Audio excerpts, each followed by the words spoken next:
ஆண்டவராக இயேசு கிறிஸ்துவின் நாமத்தினாலே இந்த நாளில் உங்களை யாவரையும் நான் வாழ்த்தி தியானிப்போம் வாருங்கள் என்கிற இந்த நிகழ்ச்சிக்கு நான் வரவேற்கிறேன். ஒரு சிறிய ஜெபத்தோடு கூட நாம் சில வேத பகுதிகளை தியானிக்கும்படி கடந்து செல்லுவோம். கிருபையில் நல்ல ஆண்டவரே, உம்மை ஸ்தோத்தரிக்கிறோம் இயேசுவின் நாமத்தினாலே.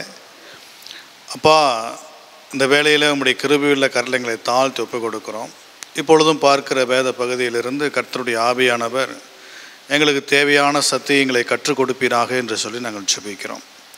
இதை பார்க்கிற கேட்கிற யாவருக்கும் இது பிரயோஜனம் உண்டாகும்படி உம்முடைய கரத்தில் அர்ப்பணிக்கிறோம். இயேசுவின் நாமத்தில் ஜெபிக்கிறோம் பிதாவே, ஆமென். ஆண்டவராக இயேசு கிறிஸ்துவின் நாமத்தில் மீண்டும் ஒரு விஷயங்களை நான் வாழ்த்துகிறேன். இந்த நாளில் லூக்கா 15ஆம் அதிகாரத்திலிருந்து ஒரு சில வேத வசனங்களை நாம் தியானிக்க போகிறோம்.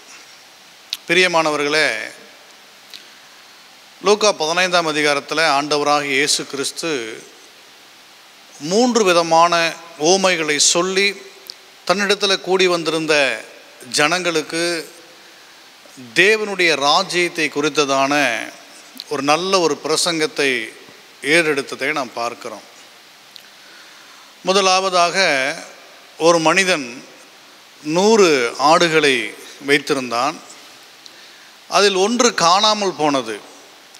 அந்த காணாமல் போன ஆட்டை அவன் மிகவும் சிரத்தையோடு அக்கறையோடு ஜாக்கிரதையாய் தேடி கண்டுபிடித்து அதை கொண்டு வந்து தன் மந்தையில் சேர்த்து பிறகு தன் நண்பர்களோடு அதை சொல்லி மிகவும் சந்தோஷப்பட்டான் என்று நாம் பார்க்கிறோம்.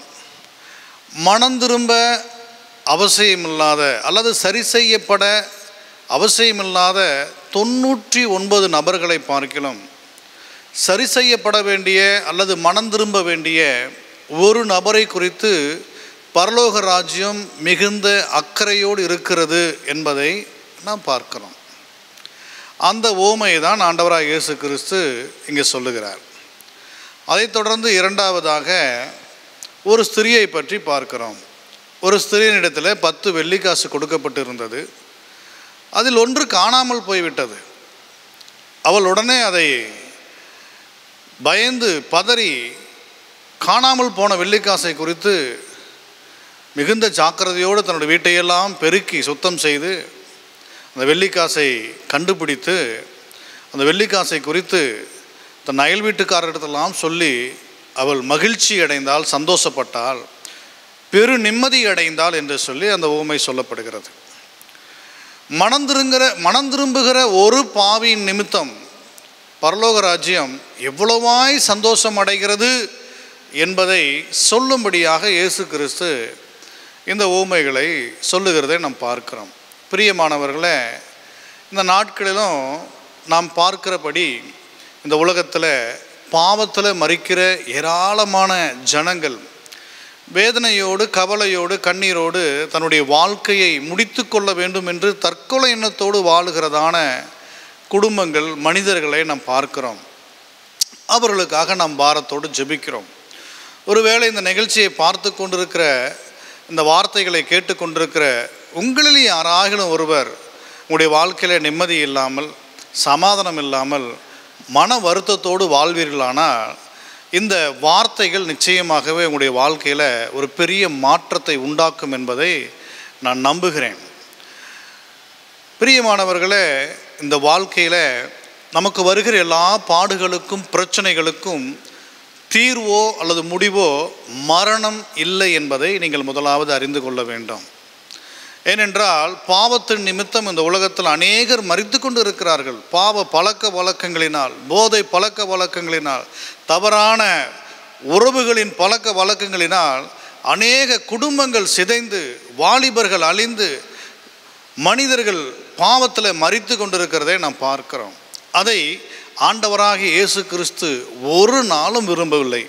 பிரியமானவர்களே, நீங்கள் இயேசு கிறிஸ்துவனுடைய அன்பை அறிந்து கொள்வீர்களானால் அந்த காணாமல் போன ஆடு மீட்டு கொள்ளப்பட்ட போல, அதே காணாமல் போன வெள்ளிக்காசை கண்டுபிடித்து மகிழ்ச்சி அடைந்தது போல பரலோக ராஜ்யமே, தேவன் வீற்றிருக்கிற பரலோக ராஜ்யம், அங்கே இருக்கிற தேவ தூதர்கள் எல்லா பரிசுத்தவான்களும் மிகுந்த மகிழ்ச்சி அடைவார்கள் என்று சொல்லப்பட்டிருக்கிறது. ஆகவே இந்த வார்த்தைகளை கேட்கிற நீங்கள் ஒருவேளை உங்களுடைய வாழ்க்கையிலிருந்து உங்கள் வாழ்க்கையில் ஒரு மாற்றத்தை நீங்கள் விரும்பினால் நான் உங்களுக்கு சொல்லுகிறேன், நிச்சயமாகவே இயேசு கிறிஸ்து உங்களுக்கு உதவி செய்வார். இதில் இன்னொரு ஊமை சொல்லப்பட்டு இருக்கிறது. அதில் ஒரு வாலிபனை பற்றி நாம் பார்க்கிறோம். அது என்ன ஊமை என்று சொன்னால், ஒரு தகப்பனுக்கு 2 மகன்கள் இருந்தார்கள்.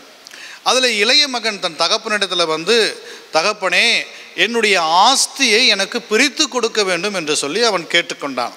தகப்பனும் ஒன்றும் சொல்லாமல் அவனுடைய ஆஸ்தியை பிரித்து கொடுத்தான். அந்த இளைய மகன் தன்னுடைய ஆஸ்திகளை எடுத்துக்கொண்டு தன்னுடைய நண்பர்களோடு சேர்ந்து தூர தேசத்திற்கு சென்று தன் ஆஸ்தியெல்லாம் செலவழிந்து தீரும் மட்டும் தன் நண்பர்களோடு குடித்து வெறித்து தவறான பழக்க வழக்கங்களினால தன்னுடைய ஆவியையும் சரீரத்தையும் கெடுத்து கொண்டான் என்று சொல்லி நாம் பார்க்கிறோம். பிறகு அவனிடத்திலிருந்த எல்லா பொருட்களும் செலவழிந்த பிறகு அவனோடு இருந்த நண்பர்கள் அவனை விட்டு சென்று விட்டார்கள். இந்த உலகமும் அப்படித்தான். இந்த உலகத்தில் பாவம் செய்வதற்கு ஏராளமான நண்பர்கள் கூட வருவார்கள். ஆனால் உங்களிடத்தில் ஒன்றுமில்லை என்று சொன்னால் ஒருவரும் எங்களோடு இருக்க மாட்டார்கள். அதுபோல் இந்த வாலிபன் எல்லாவற்றையும் இழந்து அடுத்த வேளை ஆகாரத்திற்கு வழி இல்லாத ஒரு சூழ்நிலைக்கு தள்ளப்பட்டான் என்று நாம் பார்க்கிறோம். பிரியமானவர்களே, ஒருவேளை வாலிப தம்பிமார்கள் இதை கேட்டுக்கொண்டிருப்பீர்கள் ஆனால், இதை பார்த்து கொண்டிருப்பீர்கள் ஆனால், உங்களுடைய வாழ்க்கையில் இயேசு கிறிஸ்து ஒரு பெரிய மாற்றத்தை உண்டு பண்ண விரும்புகிறார் என்பதை நீங்கள் அறிந்து கொள்ளுங்கள். உங்களுடைய வாழ்க்கையில் நீங்கள் திரும்பவும் ஒரு நல்ல வாழ்க்கை வாழ்வதற்கு அவரே வாசல், அவரே வழி, அவர்தான் என்று நீங்கள் இந்த நேரத்தில் புரிந்து கொள்ள வேண்டும் என்று நான் விரும்புகிறேன். இந்த வாலிபன் என்ன செய்தான்? தன் ஒருவேளை பசி ஆறுவதற்காய் வேலை தேடினான். ஒரு பன்றி கூட்டத்தை வைத்து பண்ணை நடத்தி கொண்டிருக்கிற ஒரு எஜமான இடத்தில் அவன் வேலைக்கு சென்று சரியான ஆகாரம் கிடைக்காததினால் பன்றி தின்கிற தவிட்டினால் தன் வயிற்றை நிரப்ப முயற்சி செய்தான் என்று சொல்லி பார்க்கிறோம். எவ்வளவு கொடுமை! இந்த நாட்களில் பாவத்தில் விழுகிற வாலிபர்களுடைய நிலை, பாவத்தை, உலக அசிங்கமான காரியங்களை, போதை பழக்க வழக்கங்களை நோக்கி போய்கொண்டிருக்கிற வாலிபனுடைய நிலை இப்படித்தான் இருக்கிறது. அருவருப்பான ஒரு நிலை. பன்றி தின்கிற தவிட்டினால் அவன் பசியார முடியவில்லை. அந்த எஜமான் பார்த்து விட்டான். அவனை துரத்தி அடித்தான். நீ வேலைக்கு லாய்க்கலை என்று துரத்தி அடித்தான். அவன் வெளியே வந்த பிறகு அவனுக்குள் புத்தி தெளிந்தது என்று சொல்லி பார்க்கிறோம். புத்தி தெளிந்து அவன் யோசிக்கிறான், என் தகப்பனுடைய வீட்டில் எவ்வளவு வேலைக்காரர் இருக்கிறார்கள், அவர்களுக்கு வயிறார என் தகப்பன் ஆகாரம் கொடுக்கிறார், நல்ல சம்பாத்தியம் கொடுக்கிறார். நான் என் தகப்பனிடத்தில் திரும்பி போவேன், மகனாக அல்ல, நான் ஒரு வேலைக்காரனாக அவரோடு கூட இருந்து அந்த பண்ணையில் வேலை செய்யும்படி நான் ஒரு வேலைக்காரனாக போகிறேன் என்று சொல்லி அவன் மனம் திரும்பி தன் தகப்பனிடத்தில் போகிறதை பார்க்கிறோம். பிரியமானவர்களே, இந்த வார்த்தையை கேட்டுக்கொண்டிருக்கிறதான பிள்ளைகளை கவனிங்க. நீங்கள் ஒருவேளை உங்களுடைய வாழ்க்கையில் நீங்கள் செய்த தவறுகளை உணர்ந்து மனம் திரும்பி தகப்பனிடத்தில் ஆண்டவராக இயேசு கிறிஸ்துவினிடத்தில் வருவீர்களானால் அவர்களுக்கு மறுவாழ்வை தருவதற்கு ஆயத்தமாக இருக்கிறார். யோசித்து பாருங்கள். உங்களுடைய பாவ கருமங்களை இயேசு கிறிஸ்துவினிடத்திலே நீங்கள் தொலைக்காவிட்டால் வேறு எங்கு போய் தொலைக்க முடியும்? அநேகர் நினைக்கிறார்கள், நான் இயேசு கிறிஸ்துவுக்கு விரோதமாக நான் பாவம் செய்து விட்டேன், நான் கிறிஸ்துவனாக இருந்து நான் வேதத்தை வாசித்தும் பாவம் செய்து விட்டேன், எனக்கு எங்கு விமோச்சனம் கிடைக்கும் என்று சொல்லி அவர்கள் தொடர்ந்து பாவத்தில் இருக்க விரும்புகிறார்கள். இல்லை, இயேசு கிறிஸ்து உங்களுக்கு விமோச்சனம் கொடுக்க அவர் ஆயத்தமாக இருக்கிறார். நம்முடைய தகப்பன் ஆயத்தமாக இருக்கிறார். தூரத்தில் வருகிற தன் இளைய மகனை பார்த்து அந்த தகப்பன் ஓடி அவனை அணைத்து கொண்டார் என்று சொல்லி பார்க்கிறோம். அவன் சேரும் சகதியுமாக பன்றிகளோடு உருண்டு பிறண்டு இருந்திருப்பான், அடையாளம் தெரியாமல் இருந்திருப்பான், உருவழிந்து இருந்திருப்பான். ஆனாலும் தகப்பன் தன் மகனை அடையாளம் கண்டு கொண்டார். அதுபோல ஆண்டவராக இயேசு கிறிஸ்து உங்களை அடையாளம் கண்டு கொள்ளுவார். அந்த தகப்பனுக்கு ஒரு மூத்த மகன் இருந்தான். அவன் பார்த்தான், என்ன நடந்து கொண்டு இருக்கிறது. வேலைக்காரன் சொல்ல, அவனுடைய இளைய சகோதரன் அவன் திரும்ப வந்ததனால் தகப்பன் மகிழ்ச்சி அடைந்து ஒரு பெரிய விருந்தை ஆயத்தப்படுத்தி இருக்கிறார். மூத்த மகன் மிகவும் கோபப்பட்டான். தன் ஆஸ்திகளை விபச்சாரிகளிடத்திலே தொலைத்து விட்டவனுக்கு என் தகப்பன் இப்படியெல்லாம் செய்கிறாரா என்று சொல்லி உடனே தகப்பன் தன் மூத்த மகனை சமாதானப்படுத்தி, இவன் காணாமல் போனால் திரும்பவும் கிடைத்தான், இவனை குறித்து நீ சந்தோஷப்படு என்று சொல்லுகிறதை நாம் பார்க்கிறோம். இந்த ஊமை தான் முதலாவதாக காணாமல் போன ஆடு, இரண்டாவதாக காணாமல் போன வெள்ளிக்காசு என்று சொல்லி பார்க்கிறோம். காணாமல் போன ஆடு வேறு யாரும் இல்லை, இந்த இளைய குமாரன். வெளியே காணாமல் போனான். வீட்டிற்குள்ளேயே காணாமல் போன வெள்ளிக்காசு வேறு யாரும் இல்லை, அந்த மூத்த குமாரன். அங்க தகப்பனுக்கு 2 குமாரர்களுமே காணாமல் போய் இருக்கிறார்கள் பாருங்க. இன்றைக்கு அநேகர் இயேசுவோடு இருக்கிறேன் என்று சொல்லி, வேதத்தை வாசிக்கிறேன் என்று சொல்லி, அவருடைய பிள்ளை என்று சொல்லி கொண்டு தங்களுடைய ஆவிக்குரிய வாழ்க்கையில காணாமல் போனவர்களாய் காணப்படுகிறார்கள். பிரியமானவர்களே, இந்த வார்த்தைகளை கேட்கிற நீங்கள் காணாமல் போனவர்களாய் இருக்க கர்த்தர் ஆண்டவராக இயேசு கிறிஸ்து ஒரு நாளும் விரும்புகிறதில்லை. தாவீதை குறித்து ஆண்டவர் சொல்லும் பொழுது என் இருதயத்திற்கேற்ற தாசன் என்று சொல்லுகிறார். மோசேயை குறித்து ஆண்டவர் சொல்லும் பொழுது என் வீட்டில் எங்கும் உண்மையுள்ளவன் என்று சொல்லுகிறார். பிரியமானவர்களே, உங்களை குறித்து என்னை குறித்து ஆண்டவர் என்ன சொல்லுவார் என்பதை இந்த வேளையில் நாம் சிந்தித்து பார்க்க வேண்டும். ஆகவே இந்த நாட்களில் இந்த லூக்கா 15ஆம் அதிகாரத்தில் சொல்லப்பட்டிருக்கிற 3 உவமைகளும் ஒன்றோடு ஒன்று இணைக்கப்பட்டு இருக்கிறது என்பதை நாம் தியானித்திருக்கிறோம். காணாமல் போன ஆடு, காணாமல் போன வெள்ளிக்காசு, பிறகு இளைய குமாரனுடைய அந்த சம்பவத்தை நாம் பார்க்கிறோம். இந்த முதல் சொல்லப்பட்ட 2 சம்பவங்களுக்கு நிகராக இந்த இளைய குமாரன் சம்பவத்தை, ஓமையை ஆண்டவராக இயேசு கிறிஸ்து சொல்லி அன்றைக்கு அவரிடத்தில் கூடி வந்த ஜனங்களுக்கு பரலோக ராஜ்யத்தின் ரகசியங்களை, பரலோக ராஜ்யத்தின் மகிழ்ச்சியை குறித்து பேசுகிறதை நாம் பார்க்கிறோம். இப்பொழுதும் கூட இந்த வார்த்தைகளை கேட்க மனம் திரும்புகிற உங்கள் ஒவ்வொரு நிமித்தமும் பரலோக ராஜ்யம் மிகுந்த மகிழ்ச்சி அடைய போகிறது. நன்றாக தெரிந்து கொள்ளுங்கள், நீங்கள் எந்த சூழ்நிலையில் இருந்தாலும் உங்களை மீட்டெடுக்க ஆண்டவராக இயேசு கிறிஸ்துவினால் மாத்திரம்தான் முடியும்.